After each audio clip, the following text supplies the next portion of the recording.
ભગવાનનો બીજો અવતાર એટલે માં છે.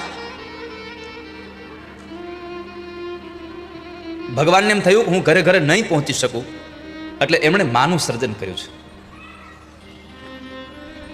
અને માં તો માં છે, બીજા બધાય વગડાના વા છે. માં એક એવું સરળ પાત્ર છે, એક એવું તત્વ છે.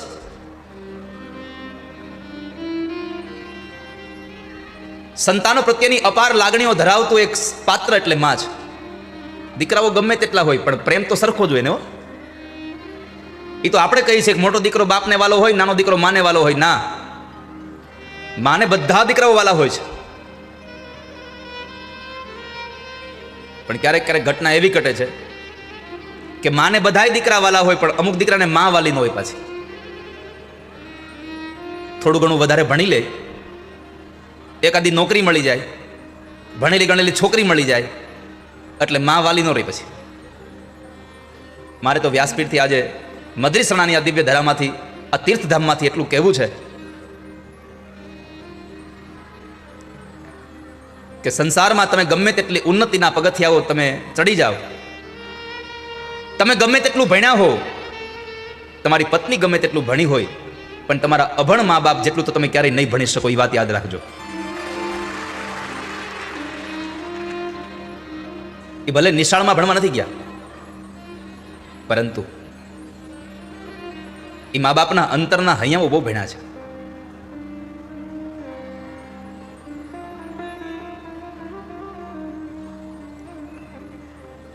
માટે સંસારમાં ક્યારેય પણ જેમ મા પોતાના સંતાનોથી મોઢું નથી ફેરવતી, એમ સંતાનો પણ ક્યારેય પોતાના મા બાપથી મોઢા ન ફેરવે. ગમે તેટલા એનામાં પદ પ્રતિષ્ઠા મળી જાય, પણ એ ક્યારેય પોતાના મા બાપથી મોઢું ન ફેરવે. બસ.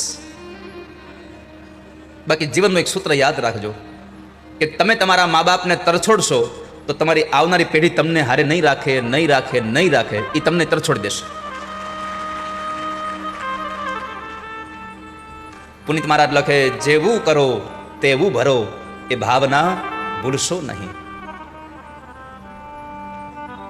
આ પદમાં તો પુનિત મહારાજે કેટલી શિખામણો આપી છે. એક પંક્તિમાં બહુ સુંદર લખ્યું છે કે તમે કદાચ ગમે તેટલા પૈસા કમાતા હો, તમે કદાચ રોજના લાખ રૂપિયા કમાતા હો, પણ જો તમારા મા બાપ તમારા પૈસાથી સુખી ન હોય તો સમજવાનું આ લાખ નહીં, આ બધી રાખ છે.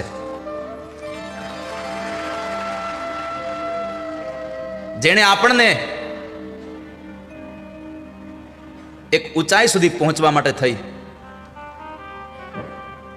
અને પોતાના શરીરને પણ પરવા કર્યા વગર રાતને દિવસ એને તનતોડ મહેનત કરી અને આપણને અહીંયા પહોંચાડ્યા હોય, અને પછી આપણે જો એ મા બાપથી મોઢું ફેરવી જઈએ તો એ મા બાપની દશા શું થાય? કેટલા વૃદ્ધાશ્રમો બને. ભગવાનને પ્રાર્થના કરજો કે હે ઠાકોરજી, ધન આપો, સત્તા આપો, સંપત્તિ આપો, પદ પ્રતિષ્ઠા બધું આપજો, પણ કૃપા એટલી કરજો કે એની હારે અભિમાન ન આવે. અને જો અભિમાન આવ્યું તો એકના એક દિવસે તમને એ ડૂબાડશે, ડૂબાડશે ને ડૂબાડશે. જેમ પાણીમાં તરતી હોડીમાં કાણું ગમે તેટલું નાનું હોય પણ અંદર પાણી આવવાની જગ્યા થાય એટલે એક દિવસે એ હોડીને ડૂબાડે, ડૂબાડે ને ડૂબાડે. એમ તમારા જીવનમાં અભિમાનને આવવા માટેનું કોઈ પણ જગ્યાએથી નાની એવી પણ જગ્યા થઈ એટલે એ અભિમાન તમને એક વખતના સમયે અધપતન તરફ લઈ જશે. પાકું છે.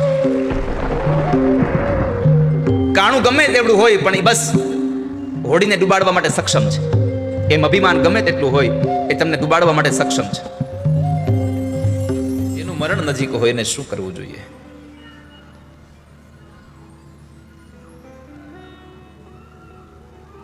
અંતિમ સમયે પ્રભુનું સ્મરણ એટલા માટે કે જ્યારે શરીર અને આત્મા જ્યારે જુદા થાય છે ત્યારની વેદના અસહ્ય હોય છે.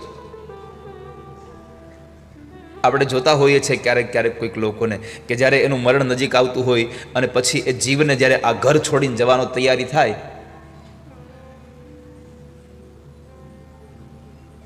ત્યારે કેટલી વેદના થાય, કેટલોય દુઃખી થતો હોય જીવ. જેવી રીતે એક મકાનની અંદર આપણે રહેતા હોઈએ, વર્ષો વીતી ગયા હોય અને વર્ષો પછી મકાન માલિક એમ કે ભાઈ હવે ખાલી કરી દો ને, અમારે જોઈએ છે. ત્યારે આપણે એને કહેતા હોઈએ છીએ, આપણી આંખો ભરાઈ જતી હોય છે, આંખો અશ્રુથી ભરાઈ જાય. કેમ? તો કહે છે કે આપણને કેટલો અહીંયા આનંદ આવતો હતો, આજુબાજુના લોકો આપણા કેટલા બધા હળી મળીને રહેતા હતા, હવે નવે જવાનું પછી પાછું. પણ આ સંસારનું આવું જ છે વાલા ભક્તો. માટીનું બનાવેલું મકાન હોય તો ભલે, અને આ પંચ મહાભૂતનું આ મકાન હોય તો ભલે, એક દિવસ તમારે અહીંયાથી જવાનું જવાનું જવાનું. જ્યારે જશો ત્યારે વેદના પણ બહુ જ હશે, પણ એ વેદનામાંથી મુક્ત થવું હોય તો એક સાધન છે, ભગવાનની કથા સાંભળો. આ સંસારમાં આપણે આવ્યા છીએ,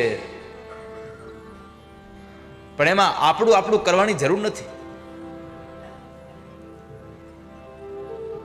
ભગવાને હિરણ્યાક્ષને જ્યારે માર્યો ત્યારે પરમાત્મા એમ બોલ્યા છે કે આ સંસારમાં જેટલા લોકો મારું મારું કરે છે એ બધા મરે છે, અને જેટલા લોકો તારું તારું કરે છે એ બધા તરી જાય છે.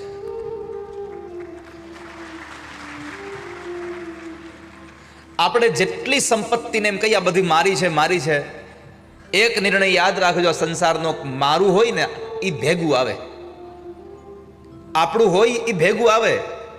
તો આ દુનિયામાં ભેગું આવે છે કોણ? નથી કહેતા અમારા બા છે, અમારા બાપુજી, અમારા પત્ની, અમારો ભાઈ, અમારો દીકરો, અમારી દીકરી. ખાલી કહેવાનું છે બધું મારું મારું, બાકી કોઈ સાથે આવતા. આ સંસારમાં સાચા સગા તો જંગલના લાકડા છે જે ભેગા આવીને બળી જાય છે, બાકી તો બાળનારા રહ્યા છે, હારે બળે છે ક્યાં કોઈ?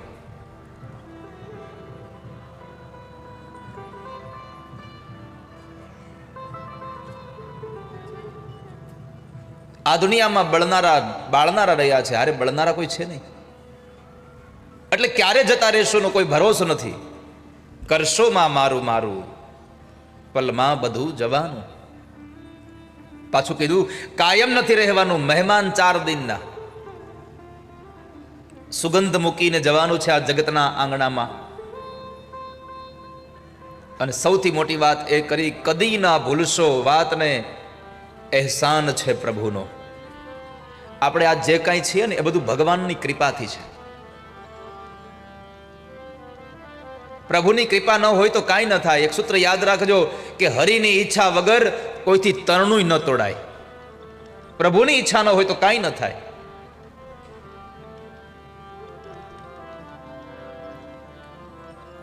આ દુનિયામાં આવ્યા છીએ, આ પરમાત્માનું ઘર છે, આ વિશ્વ ભગવાનની માયાનું ઘર છે. તો આ ઘરમાં એવું રહેજો ભગવાનને ગમી શકીએ. કોઈકના ઘરે જઈએ પછી તોફાન ન કરાય. આ વિશ્વ ભગવાનનું એક ઘર છે, અને પરમાત્માના ઘરે જ્યારે આપણે મહેમાન થઈને આવ્યા છીએ તો એને ગમતા થઈને રહેવું જોઈએ. ઠાકોરજીને ગમે એવું જીવન જીવજો વાલા ભક્તો.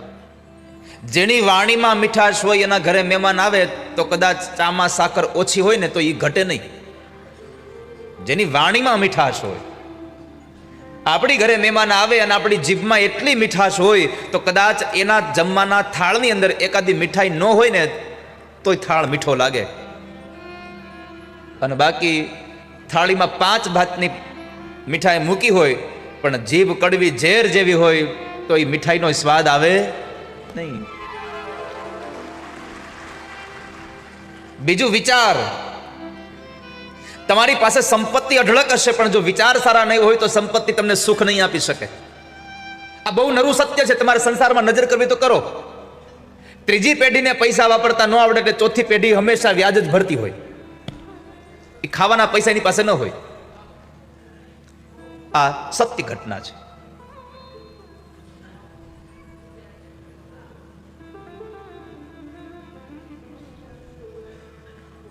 તો આપણને મળેલી સંપત્તિ એ સારા વિચાર દ્વારા સારી જગ્યાએ વપરાય તો તમારી આવનારી પેઢી પણ ખુશ થાય. બીજું વર્તન બહુ મહત્વનું છે, બહુ જ મહત્વની વાત છે. તમારી પાસે કાંઈ ન હોય પણ તમારું વર્તન સારું હોય ને તો લોકો તમને પ્રેમથી બોલાવે. તમારી પાસે બધું જ હોય, પણ તમારી આસપાસના લોકો સાથેનું તમારું વર્તન સારું ન હોય,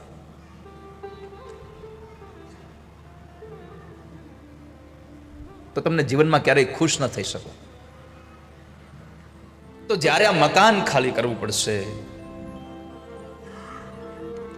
વાણી વર્તન અને વિચાર જો સારા નહીં હોય તો ભગાડી મૂકશે અહીંયાથી કે ભાઈ નીકળો, હાલો, અહીં તમારું કાંઈ કામ નથી.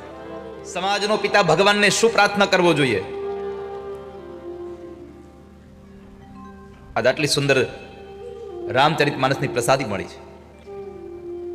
જ્યારે જગતનો બાપ એટલે કે છોકરાનો બાપ જ્યારે આ સંસારમાંથી વિદાય લેતો હોય ત્યારે શું પ્રાર્થના કરવી જોઈએ? આપણે આપણા સગા સંબંધીને કહી છે, મારા દીકરાનું ધ્યાન રાખજો હો, હું તમારા હાથમાં મારા દીકરાનો હાથ સોંપીને જાઉં છું, ધ્યાન રાખજો. પણ અહીંયા વાલી જ્યારે પોતાના દેહ ત્યાગ કરે છે એવા સમય ભગવાન રામને પ્રાર્થના કરે. રામ પાસે માંગ્યું છે, ભગવાન કૃપા કરો તો એટલી કરો કે આ શરીરે જે કઈ વ્યાધિ ઉપાડી, જે કઈ થયું તે યહ તનય મમ સમ વિનય બલ કલ્યાણ પ્રદ પ્રભુ કીજીએ. આ શરીરના બળથી મેં જે કઈ કર્યું છે એનું કલ્યાણ કરો. પણ મારી પ્રાર્થના એટલી છે કે મારા ગયા પછી મારા દીકરાને તમારો દાસ બનાવો. વાલી પુત્ર અંગદને ભગવાનને દાસ બનાવ્યો. શું કામ? એના બાપે પ્રાર્થના કરી કે મારા દીકરાને તમારો દાસ બનાવો. ભગવાનને એમ ન કીધું મારા દીકરાને કોઈ રાજ્ય આપો. વાલી એમ ન કીધું કે મારા દીકરાને તમે કોઈ રાજનો રાજા બનાવી દો, કોઈ મોટો ભૂપ બનાવી દો, પણ કરો તો એટલું કરો, મારા દીકરાને તમારો દાસ બનાવી દો. ભગવાન આ સંસારનો બાપ ભગવાન પાસે દીકરાની પણ માટે ભક્તિ માગે, દીકરા માટે દાસત્વ માગે.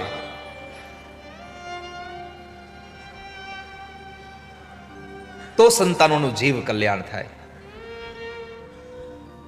પણ આ શરીરમાં આપેલી ઇન્દ્રિયો જો એને જાણવા કે જોવા માટે થઈને કામ નહીં કરે અને બીજા કોઈ કામ કરશે તો આવતા જન્મે ભોગવવું પડશે. હું ગ્રંથ વાંચતો હતો, મને મળ્યું જોવા કે પુનઃ જન્મ જે થાય છે આપણો પુનઃ એટલે કે ફરી વાર જે જન્મ થાય છે એની સાવધાની રાખજો.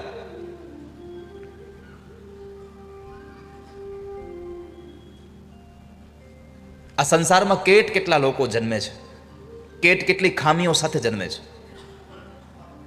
જ્યારે જન્મતાની સાથે ગુંગો હોય, બેરો હોય તો સમજવું આ ગયા જન્મનું કોઈ કર્મ છે. કેમ? શું કર્મ છે? તો કહે છે કે ભગવાન એમ કહ્યું છે કે આ જન્મમાં જેણે પણ આ જીભથી કોઈની નિંદા કરી હોય અને કોઈના કાન ભંભેરણી કર્યા હોય તો એને બીજા જન્મે મૂંગો અને બેરો બે બનાવવું ખારે. બીજાના કાન ભંભેરણી કરશો તો તમને કાન નહીં આપે આવતા વખતે. બીજાના માટે ન બોલવાના શબ્દ બોલશો તો આવતા જન્મમાં જીભ નહીં આપે. પુનઃ જન્મની તૈયારી કરજો. આવું ક્યાંક આપણે હારે ન બને. સાવધાન કરે છે આવી બધી ઘટનાઓ. બ્રહ્મા, તમે જે આ સૃષ્ટિનું સર્જન કરવા જઈ રહ્યા છો ને એ કેવલ મારી આજ્ઞા છે. ભગવાને 4 શ્લોકમાં બધું જ જ્ઞાન આપ્યું અને એ 4 શ્લોકના જ્ઞાનમાં પહેલું જ્ઞાન પરમાત્માએ પોતાના સ્વરૂપનો પરિચય કરાયો. સાંભળો બ્રહ્મા, આ જે બધું દેખાય છે ને એ કાંઈ ન હતું ત્યારે પણ હું હતો, આ બધું છે ત્યારે પણ હું છું, અને આ કાંઈ જ નહીં હોય ત્યારે હું રહેવાનો છું. હું ક્યાંય નથી જવાનો. પરમાત્મા છે એ શેષ છે.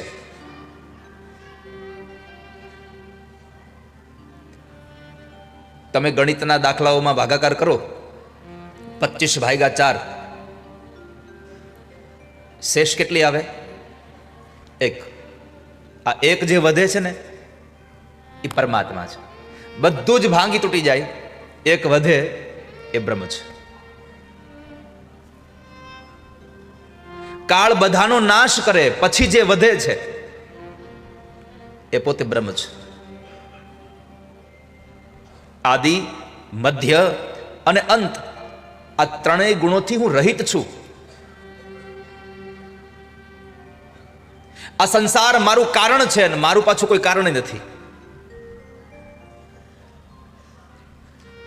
આ સંસારની ઉત્પત્તિ મેં કરી,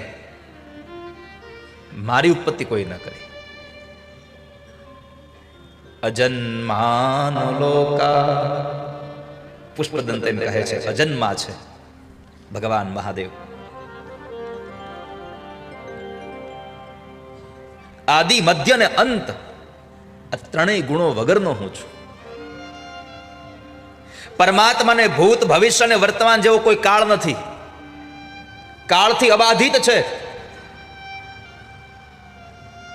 જેને જેને આ સંસારમાં કાળ લાગુ પડે એ અનિત્ય હોય. આપણો ભૂતકાળ પણ હતો, આપણો વર્તમાન પણ છે અને આપણું ભવિષ્ય પણ થવાનું છે. એટલા માટે આપણે અનિત્ય છીએ. જે નિત્ય છે એ કાળથી પણ અબાધિત છે. એવા કાલાબાધિત ભગવાન ઠાકોરજી. આપણે ગામડાના અભણ હોઈએ, પણ આપણા બાપ દાદાઓ વખતના આપણા ખેતરના શેઢે બે ખેતર એક નો થઈ જાય એટલે એ શેઢો વિખાઈ ન જાય એટલે ત્યાં રાખેલો પથ્થર, અને એ પથ્થરને કલર કરવાની તેની વ્યવસ્થા નહોતી એટલે સિંદૂર લગાડ્યો હતો. એ 2-3 પેઢીઓનો લગાડેલો સિંદૂર, અને એ પથ્થરમાં આજ આપણને હનુમાનજી દેખાય પાછો. પ્રેમ તે પ્રગટ હોય મેં જાના. જ્યાં તમને પ્રેમ હોય ત્યાં પરમાત્મા દેખાય છે. બાકી મંદિરમાં ક્યાં દેખાય છે? મંદિરમાં તો છોડો, આપણને પરમાત્મા માણસમાં નથી દેખાતો. તમે એક ભગવાનના દર્શન કરવા હાટુ કેટલા ભગવાનને ઠેબા મારો તમને ખબર છે?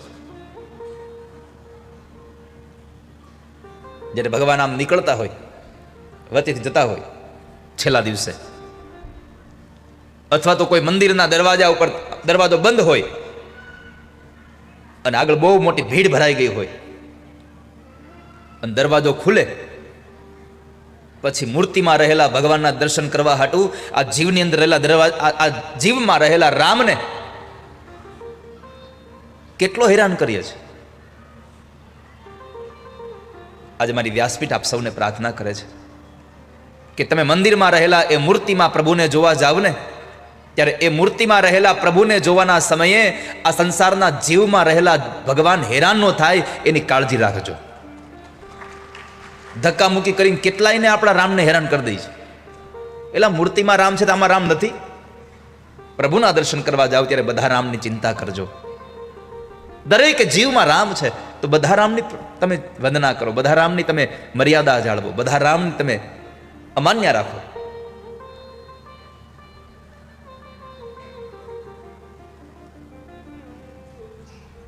દરવાજો ખુલે અને પેલા વેલા દર્શન આપણને થાય તો ભલે, અને છેલ્લે થાય તો ભલે, થાય છે તો દર્શન ને. અને તમે જોજો, જેટલી તમે ભાગદોડ કરો ને એટલા જ દર્શન તમને હારા ન થાય. બાકી શાંતિથી બધા જતા જાઓ, કોઈ જાતની એમ તમે ભાગાભાગી ન કરો, કેટલા સુંદર રીતે દર્શન થાય, કેવી આમ પ્રેમથી ભગવાનના દર્શન કરવાની આનંદ આવે. પણ આપણે પછી ધક્કામુક્કી કરીએ ને એટલે પછી ત્યાંના વ્યવસ્થાપકો આપણને પકડી પકડીને કાઢવા માંડે. મહાભારતમાં એમ લખ્યું છે કે જ્યાં પ્રેમ ન હોય ત્યાં કોઈ દિવસ ભોજન કરવું નહીં. તમારા પ્રત્યે લાગણી ન હોય તો ભોજન કરવું નહીં કોઈ દિવસ. અને લાગણી હોય ત્યાં ભલે રોટલો ચોપડવા માટે ઘી ન હોય તો ત્યાં જમી લેવું. સંપ્રીતિ ભોજન્યાન્યાની આપદ ભોજ્યાની વાહ પુનઃ. જ્યાં આપણા પ્રત્યે પ્રેમ ભાવ હોય એવાની ઘરે જમી લેવાય. ભગવાને કહ્યું દુર્યોધન તારી ઘરે નહીં જમું.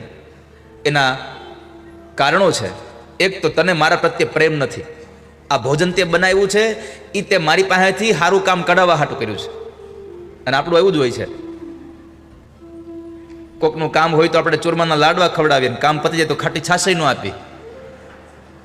હા, રામચરિત માનસમાં લખ્યું છે, સુર નર મુનિજન સબકી યહ રીતિ સ્વાર્થ કારણ કરહી પ્રીતિ. બધાને સ્વાર્થ હોય એટલે પ્રેમ કરે છે. તમારી પાસે કામ કરાવવું હોય તો કેટલા રૂપિયાનું આમ તમને ભેટ સોગાદો આપે, બધું આપે. જેવું કામ પતી જાય એટલે પછી પૂરું. આ દુનિયામાં આવું જ છે.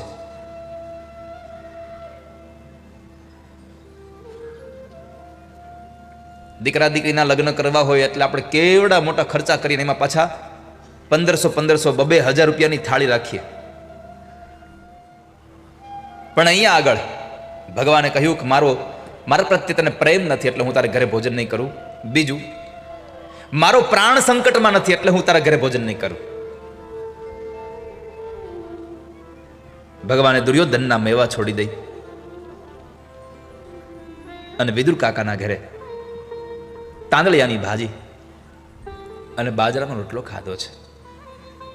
ભગવાન વિદુર કાકાના ઘરે ગયા, તાંદળિયાની ભાજી અને બાજરાના રોટલા ખાધા ભગવાને.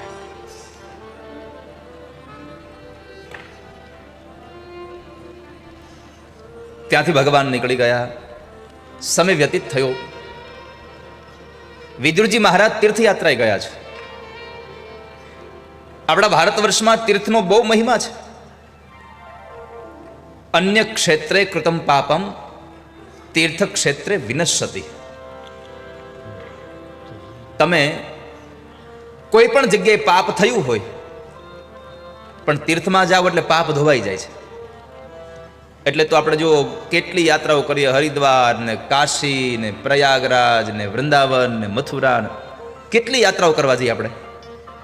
કેમ? તો કહે છે પાપ થઈ ગયા હોય તો ધોવાઈ જાય ને. તીર્થમાં પાપ ધોવા જઈએ છીએ. પણ મારે તમને એક બહુ અગત્યની વાત એ કહેવી છે કે થયેલા પાપ ગંગાજી ધોઈ નાખે. ભાગીરથી ગંગામાં સ્નાન કરો તો તમારા પાપ ધોવાઈ જાય. પણ તમે જે અત્યારે ગંગામાં બેઠા છો ને, ભાગવતી ગંગામાં, આ ગંગામાં પાપ નહીં, પાપ કરવાના વિચાર જ ધોવાઈ જાય છે. પેલી ગંગા પાપ ધોવે છે, આ પાપ કરવાની વૃત્તિને જ ધોઈ નાખે છે. પાપ કરવા જ ન દે તો પછી ધોવાના જ શું રહે. પણ તીર્થમાં જઈને જો પાપ થઈ જાય તો ભોગવ્યા વગર છૂટકો નથી. એટલે કહ્યું અન્ય ક્ષેત્રે કૃતમ પાપમ તીર્થ ક્ષેત્રે વિનશ્યતિ. તીર્થ ક્ષેત્રે કૃતમ પાપમ વજ્રલેપો ભવિષ્યતિ. ભોગવવું જ રહ્યું. વિદુરજી મહારાજ યાત્રા કરતા કરતા ઘણા સમય પછી યમુનાના કિનારે આવ્યા. યમુનાના કિનારે આવ્યા તો ત્યાં એમને ઉદ્ધવજી મળ્યા છે. ઉદ્ધવજી મહારાજને પ્રશ્ન કર્યો, શું કરે છે ભગવાન કૃષ્ણ? ઉદ્ધવજીએ સજળ નયને જવાબ આપ્યો, કાકા તમે જે ભગવાનની વાત કરો છો એ ભગવાન હવે ધરતીમાં નથી રહ્યા, આ સંસારમાં નથી રહ્યા. પ્રભુ તો સ્વધામ ગમન થયા છે.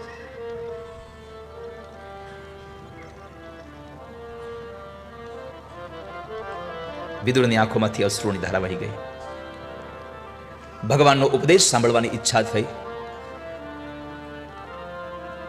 એટલે ઉદ્ધવને કહ્યું, મને પ્રભુનો સંદેશો આપો ને. ઉદ્ધવને એક પ્રશ્ન કર્યો વિદુરે કે હે ઉદ્ધવ, તમે મારા ઘરેથી ગયા પછી કૃષ્ણે મને ક્યારે યાદ કર્યો છે?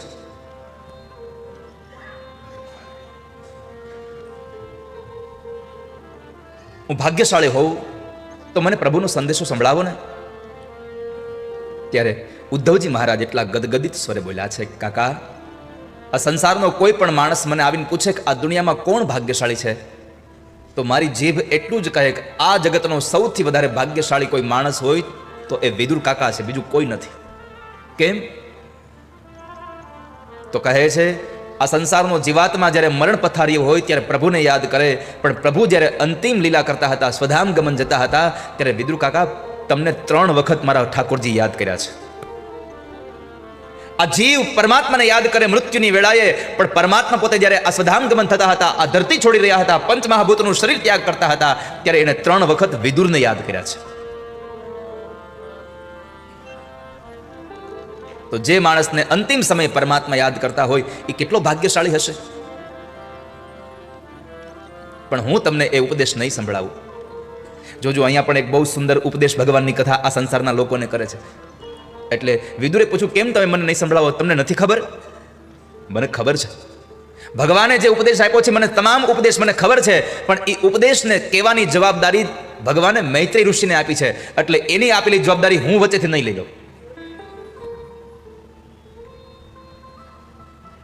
તમે મૈત્રી ઋષિના આશ્રમમાં જાઓ, તમને ત્યાં ભગવાનનો ઉપદેશ મળશે.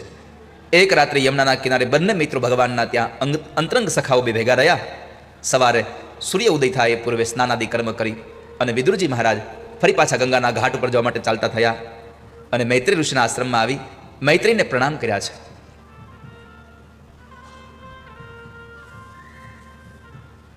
આમ પણ આ શાસ્ત્ર બતાવે છે, મૈત્રીજીના આશ્રમમાં આવીને એના ચરણમાં વંદન કર્યા, સ્વાગત કર્યું મૈત્રી ઋષિએ અને એને બેસાડ્યા છે. વિદુર એટલે સાક્ષાત યમરાજ.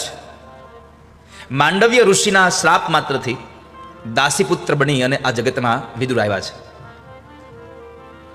100 વર્ષ પૂરા થયા અને વિદુરજી આવ્યા એટલે મૈત્રીજી કહ્યું, આવો વિદુર, સંપેત્રુ લેવા આવી ગયા ને? મને ખબર છે કે તમને ઉદ્ધવજી મળી ગયા હશે એટલે તમે અહીંયા આવ્યા છો. પણ વિદુરે જે વાત કરી તો કહે છે, બાપજી, મારામાં પાત્રતા હોય તો મને પ્રભુનો સંદેશો આપો ને. એવા સમયે મૈત્રી ઋષિએ કહ્યું કે ભગવાન જેવા ભગવાન જે માણસની ભલામણ કરે એની પાત્રતામાં શંકા કરવાની જ ન હોય. કેમ કે ભગવાને અંતિમ સમયે મૈત્રી ઋષિને ઉપદેશ કરીને કીધું કે મૈત્રેય, મારો વિદુર જો ભક્ત તમારે ત્યાં આવે તો મારો ઉપદેશ તમે એને સંભળાવજો. હવે ભગવાન જો વિદુરની અહીંયા ભલામણ કરતા હોય તો વિદુરના પાત્રમાં શું શંકા કરવી આપણે? વિદુર, તમે પ્રશ્ન કરો અને હું તમને પીરસું. તમારા પ્રશ્નના ઉત્તરમાં હું તમને ભાગવતની કથા સંભળાવું, જ્ઞાન પ્રાપ્તિ થઈ જાય. આ બધી જ પૂર્વ શરતો છે. તમારે જ્ઞાન મેળવવું હોય, ભગવાનની કથા સાંભળવી હોય તો 3 વસ્તુ કરવી પડે: ગત્વા, નત્વા અને દત્વા. ગત્વા, નત્વા અને દત્વા, આ 3 વસ્તુ કરો તો તમને પ્રભુના જ્ઞાનની કિંમત સમજાય. ગત્વા એટલે કે જાવું જોઈએ, કથા સાંભળવી હોય તો તમારે મને તમારી ઘરે નહીં, તમારે અહીંયા આવવું પડે. ગત્વા. બીજું નત્વા, જે જગ્યાએ તમે કંઈક મેળવવા માટે જાઓ છો ત્યાં સૌથી પ્રથમ પહેલા તમારે નમસ્કાર પ્રણામ કરવા પડે. આવીને સીધું કથામાં બેસી ન જવું. જ્યાં પણ જગ્યા છે ત્યાંથી બેસતા પહેલા ઠાકોરજીને પ્રણામ કરીને પછી તમારે જગ્યા ઉપર બેસવું જોઈએ. તો પેલું ગત્વા, ગયા છો. પછી નત્વા, નમ્યા છો. અને આ સંસારમાં નમે કોણ ન ગમે? નમે એ સૌને ગમે છે, પણ ઘણા બધા હોય નમે નહીં. ઝુકતા વહી હૈ जिसमें जान होती है, अकड़ तो मुर्दे की पहचान होती है. એ તો ઘણી વખત મહાપુરુષો સંતો એટલા બધા હોય, કેટલા લોકો આમ વંદન કરતા હોય, અમુક ઊભા છે, તમે જોઈ લેજો, એ નહીં નમે. કારણ કે એના મનમાં કંઈક આમ અહંકારનો એવડો મોટો છોડ ઉગ્યો હોય. એ નમે નહીં. એ તૂટી જાય તો નમે નહીં. અમુક છે ને મકોડા જેવા હોય, તમે જોયું છો, મકોડા આપણને કવડે આમ, પછી તમે હાથ મારો, એ છૂટે નહીં, એ તૂટી જાય પણ મૂકે નહીં. એમ આ સમય સંસારના ઘણા માણસો એવા છે, મકોડા જેવા, કરડે પછી તૂટી જાય પણ એ ઝૂકે નહીં. કુશળ અસવાર હોય, એ ઘોડા ઉપર પલાણ માને ત્યારે તમે જોજો ઝૂકીને પછી પલાણ માને અને પછી ઘોડાને પોતાના વશમાં કરી લે. દાતા હોય એ ધન આપે પણ એવો ઝૂકીને આપે કે દાન દેનારો માણસ આપણને ગમી જાય. દાન દેવું હોય તો નમીન દેવું, સામેવાળાને નમાવીને દાન ન દેવું કોઈ દિવસ. આપણા પરિવારની, આપણા આ કુળની, આપણી સનાતન ધર્મની પ્રકૃતિ છે, આપણા સનાતન ધર્મની એક પરંપરા છે કે દાન દીધા પછી પાછું આપણે પ્રગે લાગીએ. સમજો, તો દાન દીધા પછી, ધન દીધા પછી પણ માણસ નમન કરતો જાય, અભિમાની ન બને. આંબે કેરી આવે એટલે નમે, એ ઉપર ન ચડે. આકાશમાં વાદળામાં પાણી ભરાય ને, એ વાદળાઓ નીચે આવે અને પાણી વગરના વાદળા એ ડોકા કાઢીને ઉપર ચડ્યા હોય. સમજવાનું, આ ખાલી છે. જેમાં પાણી ભર્યા છે એ નીચે આવે છે, ખાલી વાદળાઓ ઉપર ચાલ્યા જાય છે. બીજું, પાણી ભરેલા વધેરાય છે. પાણી ભરેલા વધેરાય છે, પાણી વગરનાને મઢીને શોકેસમાં મૂકવામાં આવે છે. અને આ સંસારમાં ભગતસિંહ ભરેલું પાણી વાળું નાળી રહેતું વાળા ભક્તો. સિંહ જેવો સિંહ પણ એટલી તાકાત હોય તો સર્કસમાં નમે છે, પણ એક હૂકું લાકડું અને એક અજાણ નાર, આ બે કોઈ દી નમે નહીં, તૂટી જાય તોય. તો ગત્વા, નત્વા, નમવું. વિદુરજી મૈત્રી ઋષિના આશ્રમમાં આવ્યા એટલે ગત્વા થયું, આવીને વિદુરે પ્રશ્ન એને પ્રણામ કર્યા એટલે નતવા થયું. અને દત્વા, જેના પ્રત્યે પ્રેમ હોય એને તમે આપ્યા વગર રહી શકો નહીં. તમને પ્રેમ જાગે તો આપી શકો. સમર્પણ એ પ્રેમની શરત નથી.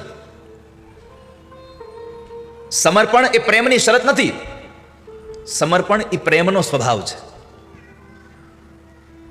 જે પણ તમે જ્યાં પ્રેમ કરો છો ત્યાં તમે આપ્યા વગર રહી જ ન શકો. તમારે આપવું જ પડે. પ્રેમ હોય તો તમે આપી જ દો.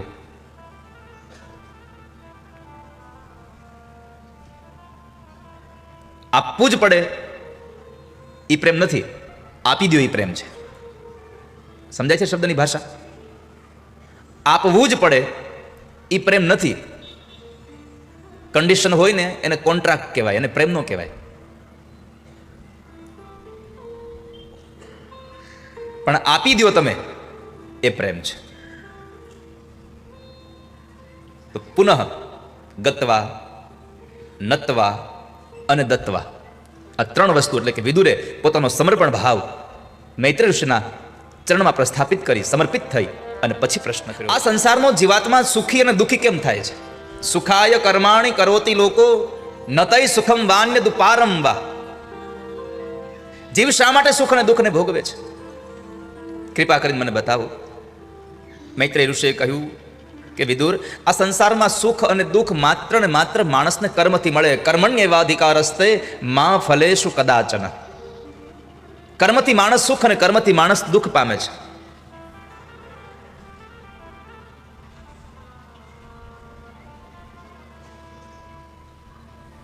તો કર્મની વાત બતાવી. અને જેના ઘરમાં નવધા ભક્તિ હોય એના ઘરે ભગવાન આવે ને આવે જ, એમાં સંશય નથી. પ્રભુ આવે તો નવધા ભક્તિ પછી ઉપાસના સાથે એને સંસારને ભોગવો એટલે એ નવધા ભક્તિના ફળ સ્વરૂપે સ્વયં પરમાત્મા કપિલ નારાયણ દેવહૂતિ અને કરદમ ઋષિને ત્યાં પધાર્યા છે. એની પાસેથી જીવન જીવવાનો સારો સંદેશો મળે એને ગુરુ તરીકે સ્વીકારવો, એમાં જરાય પણ પેલું છે નહીં.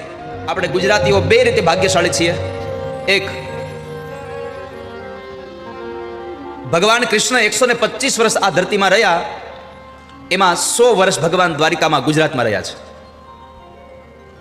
બીજું ભાગ્યશાળી આપણે એટલે છીએ કે એક તો કૃષ્ણ અહીંયા 100 વર્ષ રહ્યા દ્વારિકામાં ગુજરાતમાં, અને માં ભવાનીના શબ્દના ટુકડા થયા.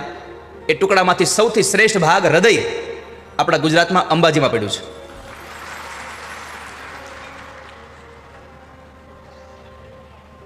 જ્યાં અંબાજીમાં માનું શક્તિપીઠ સ્થાપના એ હૃદય છે.